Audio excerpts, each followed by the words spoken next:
खुदावन मसीह यीशु में मेरे अजीजों, मैं प्रभु यीशु मसीह के जिंदा मुबारक नाम में आप सबको सलाम अर्ज करता हूं। आज की इबादत में आपको वेलकम कहता हूं।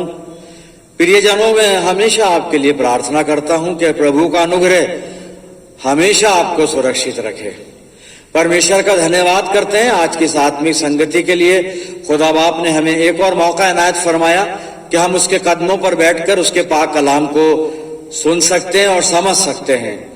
आज जो खुदा बाप ने मुझे कलाम का हिस्सा दिया है वो यहोशू की पुस्तक, मेरे उर्दू की बाइबल में इसका प्रोनाउंसिएशन है यशू, यशू की किताब, हिंदी में यहोशू की पुस्तक, और उसका 14 अध्याय 1 से 3 पद, the book of Joshua chapter 14 verse 1 to 3 मैं आपके सामने पढ़ रहा हूं।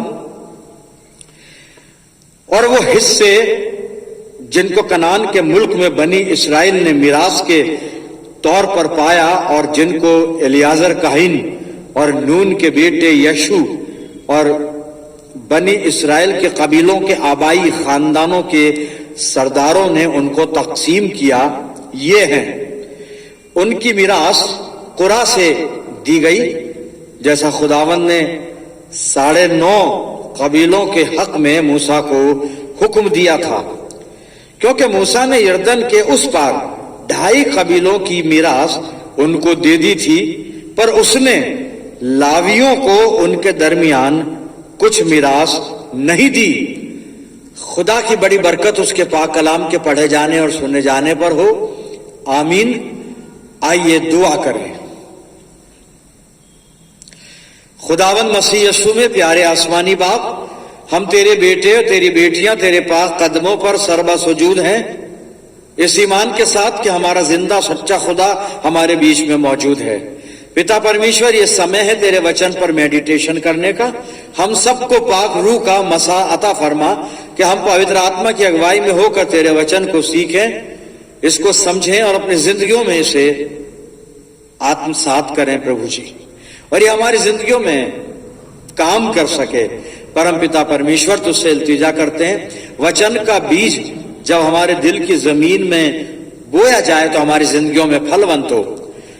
प्रभु जी, हमारे चारों तरफ अपने पाक फरिश्तों की सेना का बाड़ा बांध कि शैतान हमें किसी भी तरह से तेरी संगति से जुदा ना कर सके और कोई भी दखल ना दे सके।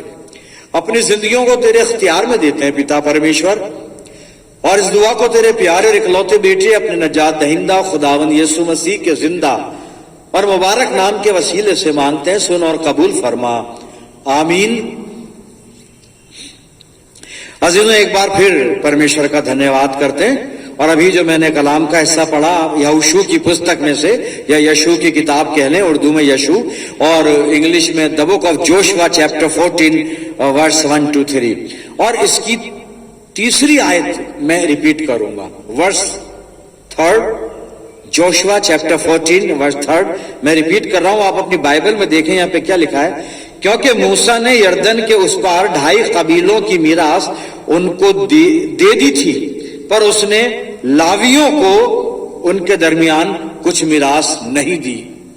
इसी पद पर थोड़ी देर बातचीत करेंगे अजीजों। अगर आपको थोड़ा सा याद हो, पिछले इतवार को छोड़कर उसके पहले इतवारों की जो इबादत हमने की, और मैंने ज्यादातर वाज यहोशू की किताब द बुक ऑफ जोशुआ इसमें से मैंने दिया। अब जो हमारे सामने आज ये 3 आयत आई हैं और तीसरी आयत को मैंने रिपीट किया, जिस पर बात हम करेंगे कि मूसा ने कबीलों को मिरास बांटी है, लेकिन उसने लावियों को कुछ नहीं दिया, या लेवियों को कुछ नहीं दिया। हिंदी में लिखा है लेवी, लेवियों को कुछ नहीं दिया।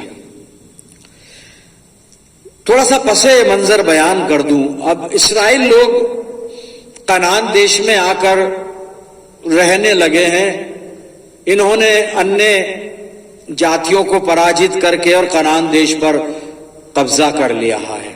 और अब यहां पर जो चल रहा है वो चल रहा है कि वहां कनान देश को इस्राएल के 12 गोत्रों में, 12 कबीलों में बांटा जा रहा है। याकूब के 12 बेटे, वो 12 गोत्र कहलाए आगे चलकर, और इन गोत्रों को कनान देश में अलग अलग प्रदेश इनको बांटे गए या नगर बांटे गए, इलाके बांटे गए, जो भी सेटअप था उस जमाने का वो इनको तकसीम किया गया है 12 गोत्रों को। तीसरे पद में लिखा है कि मूसा ने भी कुछ गोत्रों को वहां मिरास दी, इनहेरिटेंस दिया, लेकिन लेवियों को या लावियों को उन्हें कुछ नहीं दिया, उनको कुछ नहीं दिया गया। प्रियजनों, ये जो पहले पद में हम देख रहे थे यहोशू 14, the book of Joshua chapter 14 की बात कर रहा हूं मैं, और यहां पे लिखा है कि जब ये कनान देश में आए तो वहां पर जो याजक है एक इलियाजर काहिन है, और इसके अलावा यहोशू है, और ये दो तो ये लोग हैं, और इसके अलावा जो कबीलों के जो सरदार हैं, प्रधान जो हैं, जो बुजुर्ग हैं, इन सब ने मिलकर इन 12 कबीलों में ये मिरास बांटी है। और ये मिरास का जो बंटवारा हो रहा है, इसका निर्देश खुदा ने दिया है। खुदा ने हुक्म दिया मूसा को, और मूसा ने हुक्म दिया यहोशू को। और यहां पे लिखा है कि इन 3 जनों ने, इलियाजर काहिन ने और यहोशू ने और सरदारों ने, बुजुर्गों ने, जो कबीलों के बुजुर्ग थे, इन्होंने 9.5 गोत्रों को मिरास बांट दी, और मूसा ने पहले ही 2.5 गोत्रों को मिरास बांट दी थी। और जो 9.5 गोत्रों को मिरास बांटी गई, उसमें भी जब हम बाइबल की स्टडी करते हैं, लिखा लेवियों को कोई भाग ना मिला। और तीसरे पद में लिखा है कि मूसा ने भी लेवियों को कुछ नहीं दिया। जो ये लेवी हैं, इनको कुछ भी नहीं दिया गया। अजीजों, पहले तो मैं बता दूं ये लेवी हैं कौन। यहां पे जो जिक्र आया है, ये कौन है? ये उर्दू में लावियों कहा गया है इनका, हिंदी में लेवी है। याकूब के पहले 3 बेटों में से तीसरे नंबर का बेटा लेवी था, उसका नाम था लेवी। ये लिया से पैदा हुआ था, और सबसे बड़ा रूबेन था, फिर शिमोन था। लिया के 3 बेटों की बात कर रहा हूं मैं, और ये तीसरा लेवी था। और याकूब के सबसे पहले जो 3 बेटे हुए, उसमें 3rd नंबर का, तीसरे नंबर का लेवी था। एक तो ये, और तीसरे नंबर का बेटा एक अहमियत रखता है, और वो भी उसकी पहली बीवी से हुआ था। राहेल उसकी दूसरी बीवी थी। लिया से ये 3 बेटे हुए। तीसरे नंबर का बेटा है, और इसको कोई मिरास नहीं दी जा रही है। फिर इसके अलावा ये लेवी जो थे, करते क्या थे? बाइबल बता रही है इनका जो काम था वो ये था, इबादत गाह की देखभाल करना, इबादत गाह की चीजों की देखभाल करना। और ये जो मैं इबादत गाह बोल रहा हूं, ये है मिलाप का तंबू, जहां पर के ये लोग इबादत किया करते थे, जमा होते थे, आराधना करते थे, भेंटे चढ़ाते थे, और वेदियों पर बलियां चढ़ाते थे। ये लेवी वहां पे सेवा करते थे। ये याजकों के साथ मिलकर सेवा करते थे, मामूली लोग नहीं थे। और अक्सर इन्हीं लेवियों में से आगे चलकर याजकों की नियुक्ति भी की जाती थी। ये भी स्कॉलर बता रहे हैं, और बाइबल भी बता रही है। लेकिन उसके बावजूद भी 12 गोत्रों में सबको कुछ ना कुछ मिला। जागीरें बटी, प्रदेश बटे, नगर बटे, लेवियों को कुछ नहीं मिला। क्या हो रहा है यहां पे? क्या यहां पर इलियाजर काहिन ने कोई पक्षपात किया इनके साथ? यहोशू ने कोई पक्षपात किया? मूसा ने कोई पक्षपात किया? नहीं, किसी ने कोई पक्षपात नहीं किया, ऐसा कुछ नहीं है। फिर इनको क्यों इस तरह से अवॉइड किया गया? बिल्कुल इनको क्यों कुछ नहीं दिया गया? लेवियों को कोई भाग नहीं दिया गया, कोई मिरास नहीं दी गई, कोई इनहेरिटेंस इन्हें नहीं दिया गया। और जबकि ऐसे अहम लोग हैं ये लेवी, अभी जो मैं बता चुका हूं। और उसके बावजूद जब हम आगे पढ़ते हैं, लेवियों ने कोई रिएक्ट भी नहीं किया, झगड़ा भी नहीं किया। वरना तो साहब इनहेरिटेंस के लिए, मिरास के लिए भाई भाई पे मुकदमा कर देता है, बहन भाई पर मुकदमा कर देती है, कभी कभी तो बच्चे मां बाप पे मुकदमा कर देते हैं। ये मिरास वो चीज है, ये धन संपत्ति, भूमि संपत्ति, ये वो चीज है प्रियजन। लेकिन यहां पे लेवी भी बड़े संतुष्ट है, कोई रिएक्ट नहीं कर रहे हैं वो। लेकिन हाँ, मैं इतना बता चलूं आपको, क्योंकि बहुत से लोग बाइबल पढ़ते भी होंगे जरूर और स्टडी करते होंगे, कि इनको मिरास तो कुछ नहीं मिली लेवियों को, लेकिन इनके गुजर बसर के लिए कुछ एक आध नगर इनको दिए गए। मिरास नहीं, इनहेरिटेंस नहीं है, सिर्फ इनकी रोजी रोटी के लिए एक आध नगर इनको देकर और थोड़ा सा इनको खेत वेत दे दिए कि अपने जानवर चरा लें, बस इनको ऑनरेरियम कुछ जीने के लिए रोजी रोटी के तौर पर इनको दे दिया गया, वरना इनको इनहेरिटेंस नहीं मिला, मिरास नहीं मिली मेरे अजीजों। और इन्होंने कोई रिएक्ट भी नहीं किया। और उसके बावजूद मैंने दो खूबी बताई कि याकूब का तीसरे नंबर का वो बेटा है लेवी, उसकी संतान है, और दूसरी बात ये परमेश्वर के घर में मिलाप के तंबू में सेवा करते हैं। तीसरी बात 40 साल से इन इसराइलियों के साथ हैं, उनके साथ बयाबान में घूम रहे हैं, उनके साथ बराबर का दुख उठा रहे हैं, परेशानियां झेल रहे हैं। उसके बावजूद भी इनको हिस्सा नहीं मिला, इनहेरिटेंस नहीं मिला, और ना इन्होंने रिएक्ट किया, ना इन्होंने ऑब्जेक्शन किया, ना इन्होंने झगड़ा किया। क्या हो रहा है यहां पे? क्या ये संभव है? ऐसा क्या ऐसे लोग होते हैं कुछ कि बाप के 12 बेटे हों और मिरास बंट रही हो और 12 में से एक बेटे को नहीं दी जा रही है, और वो बेटा फिर भी संतुष्ट है, वो फिर भी संतुष्ट है। और ये भी मैं बताया हूं कि यहां कोई पक्षपात नहीं हुआ है, कोई ऐसा कुछ नहीं गलत नहीं हुआ है। मेरे अजीज हो, क्या वजह है, ये क्या चीज है यहां पे? मैं आपको समझाना चाह रहा हूं, उस गहराई तक आपको ले जाना चाह रहा हूं मैं। 12 गोत्रों में 11 को मिरास बांट दी गई है। 12वां बेटा यानी जो तीसरे नंबर का याकूब का बेटा लेवी है, उसकी संतान को करीब 22,000 लोग जो गिने गए, या गिनती है इनकी लेवियों की गिनती लगभग 22,000, इनको कुछ नहीं दिया गया। और फिर वही बात दोहरा रहा हूं, इन्होंने रिएक्ट भी नहीं किया, कोई झगड़ा नहीं, कुछ नहीं, खुश हैं, आनंदित हैं। इनके पास क्या है अजीजों? ऐसा है क्या? वजह क्या है इसकी? क्या है ऐसा? इन्हें कोई इनहेरिटेंस नहीं मिला, कोई मिरास नहीं मिली, सबको मिल गई, सबको। वो 11 गोत्र बड़े आनंदित होंगे, बड़े खुश होंगे, इन्हें कुछ नहीं मिला, लेकिन ये उनसे ज्यादा खुश हैं, क्योंकि इनके पास कुछ ऐसा है, और वो कैसा क्या है वही आपको बताना चाहता हूं मेरे अजीजों, वही बताना चाहता हूं। चलते हैं वहां पर कि क्या हुआ, ये क्यों हुआ ऐसा। लेवी को कोई मिरास नहीं दी गई, कोई इनहेरिटेंस इनको नहीं दिया गया। इसका जवाब क्या चीज है लेवियों के पास? ऐसा क्या है इनकी जिंदगी में? ऐसा क्या कुछ है इनके पोजीशन में? कौन सी मिरास है इनके पास जो ये दुनिया की सारी मिरास को ठोकर मार के और खुशी से जीने वाले लोग हैं? आपको बता रहा हूं, आप अपनी बाइबल में देखिए, मैं हवाला पढ़ूंगा, द बुक ऑफ जोशुआ, यहोशू की पुस्तक, 13 अध्याय, the book of Joshua chapter 13 and last verse 33। सुनिएगा, गौर से सुनिए, कान खोल के सुनिए। इनको दुनिया की कोई मिरास, इनको संसारिक कोई मिरास, कोई संपत्ति, इनहेरिटेंस नहीं मिला।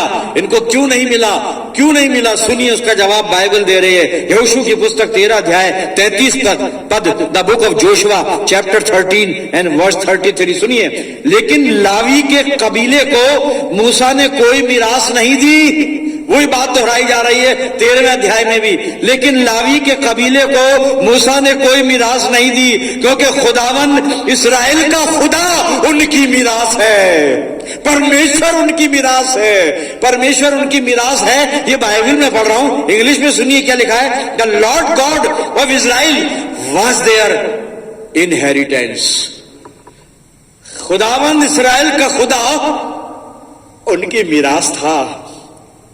उर्दू में लिखा है उनकी मिरास है। जिसके पास खुदा है भैया, वो दुनिया की कौन सी जागीर के पीछे भागेगा?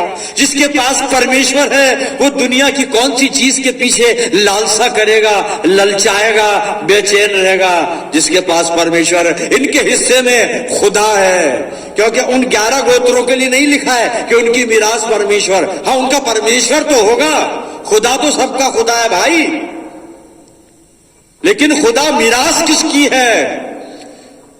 खुदा एक ऐसी चीज है, वो किसी की मिरास नहीं बन सकता। सारी दुनिया तो खुद उसके कब्जे में है, उसे कोई अपनी मिरास क्या बनाएगा। लेकिन लेवी लोग बड़े मुबारक लोग हैं। यहां पे लिखा है the Lord God of Israel was their inheritance, क्योंकि खुदावंद इस्राएल का खुदा उनकी मिरास है। परमेश्वर उनकी मिरास था साहब, इसलिए उन्होंने सांसारिक बातों को ठोकर मार दी। कोई किसी से गुस्सा नहीं, कोई किसी से झगड़ा नहीं, कोई रिएक्शन नहीं, कोई शिकवा नहीं, कोई शिकायत नहीं, क्योंकि इनके पास कोई नगर नहीं है, इनके पास एक कोठी या बंगला नहीं है, इनके पास थोड़ा सा बैंक बैलेंस नहीं है, इनके पास 2-4 किलो सोना नहीं है, इनके पास 10 किलो चांदी नहीं है, इनके पास 500 भेड़े 800 गाय बकरी ये नहीं है। इनके पास तो दुनिया और कायनात का मालिक खुदा है इनका। गॉड वॉज देयर इनहेरिटेंस, परमेश्वर उनकी मिरास था। उर्दू वर्जन को दोहराऊं, यहां लिखा है खुदा उनकी मिरास है, 33वां पद।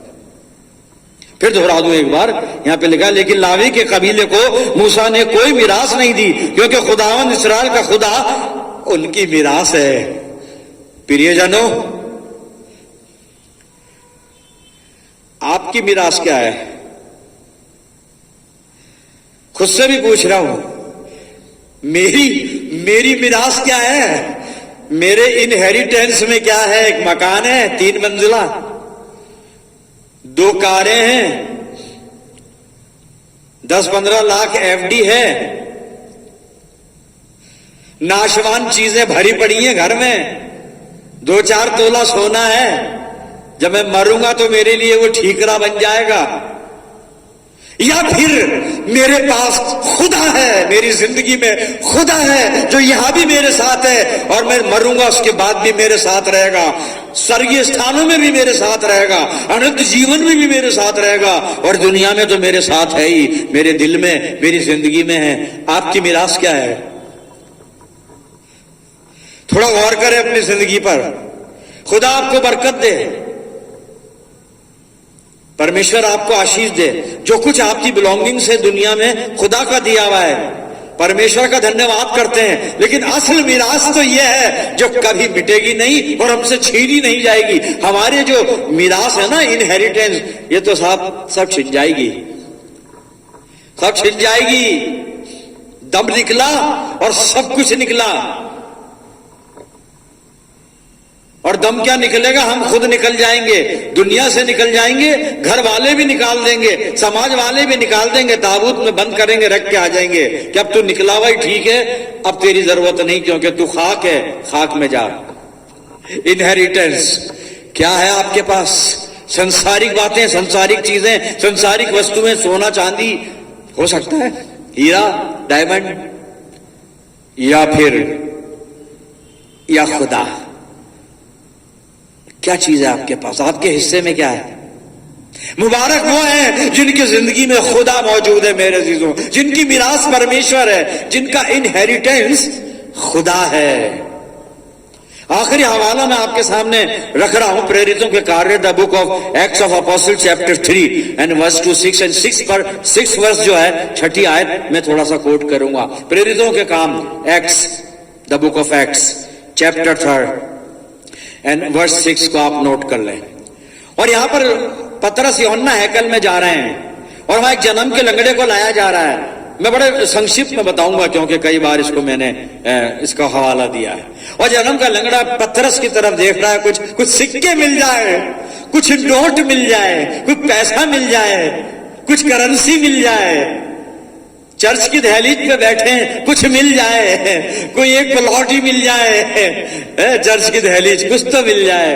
पतरस को देख रहा है और पतरस वहां पर एक्ट्स 3 और 6 में कहता है कि देख भाई, सोना और चांदी ये मेरे पास नहीं है, लेकिन जो कुछ मेरे पास है वो तुझे दिए देता हूं। जन्म के लंगड़े यीशु मसीह नासरी के नाम से उठ और चल फिर। और कलाम कह रहा, वो उसी वक्त उठा, उसके पैरों में, उसके टखनों में बल आ गया, चलने लगा, उछलने लगा, कूदता हुआ, परमेश्वर की हम करता हुआ। जो जिंदगी भर चर्च के दरवाजे पर बैठा था, अब चर्च के अंदर जाके खुदा की इबादत कर रहा है। अब इसकी जागीर, अब इसकी विरासत, अब इसकी मिरास चर्च की चौखट नहीं है, खुदा है।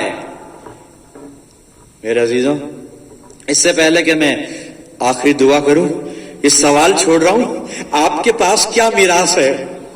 ये संसारिक नाशवान मिरास जो मिट जाती है, जो मिट जाती है, ये किसी की नहीं होती, किसी की नहीं होती। हम तसल्ली देते रहते हैं लेकिन ये होती नहीं किसी की। लेकिन फिर भी अपने आप से पूछें, लेवियों के लिए कितनी मुबारकबाद लिखी है, the Lord God of Israel was their inheritance, क्योंकि खुदावंद इस्राएल का खुदा उनकी मिरास था। काश खुदा हमारी मिरास हो जाए, खुदावंद मसीह यीशु हमारी मिरास हो जाए, हमारा इनहेरिटेंस हो जाए। अपने खुदा बाप से बातचीत करें, आइए प्रार्थना करें। प्रभु यीशु मसीह में अनुग्रहकारी पिता परमेश्वर, धन्यवाद करते हैं इस जिंदा मुबारक कलाम के लिए जो हमें रूहानी जिंदगी जीना सिखाता है, मसीही विश्वास में जीना सिखाता है और मसीही जिंदगी के तौर तरीके सिखाता है। प्रभु जी, मुझे ऐसी बुद्धि दे कि मैं खुद के बारे में ईमानदारी से सोचूं कि मेरी मिरास क्या है, ये मिटने वाला संसार या फिर हमेशा रहने वाला परमेश्वर। पिता परमेश्वर, मैं दुआ करता हूं अपने लिए भी और सब अजीजों के लिए जो दुआ में मेरे साथ हैं, कि हम सब की मिरास हमारा परमेश्वर हो, हमारा प्रभु यीशु मसीह हो। प्यारे खुदावंद, हम अपनी जिंदगियों को तेरे अधिकार में देते हैं। दयालु पिता, मैं प्रार्थना करता हूं इन सब अजीजों के लिए जो मेरे साथ हैं, तेरी शफकत, रहमत और बरकत का साया हमेशा इन अजीजों पर बना रहे। हम पूरे आलम के लिए दुआएं खैर करते हैं, अपनी जिंदगियां तुझे सौंपते हैं प्रभु जी, और ये प्रार्थना तेरे प्यारे पुत्र अपने उद्धार करता प्रभु यीशु मसीह के जिंदा और मुबारक नाम के वसीले से मांगते हैं, सुन और कबूल कर ले, आमीन। अब हमारे प्रभु यीशु मसीह का अनुग्रह, पिता परमेश्वर का प्रेम, पवित्र आत्मा की सहभागिता हम में से हर एक के साथ, समस्त विश्वासियों के साथ, हमारी सब कलीसियाओं के साथ अब से लेकर हमेशा तक होती रहे, आमीन।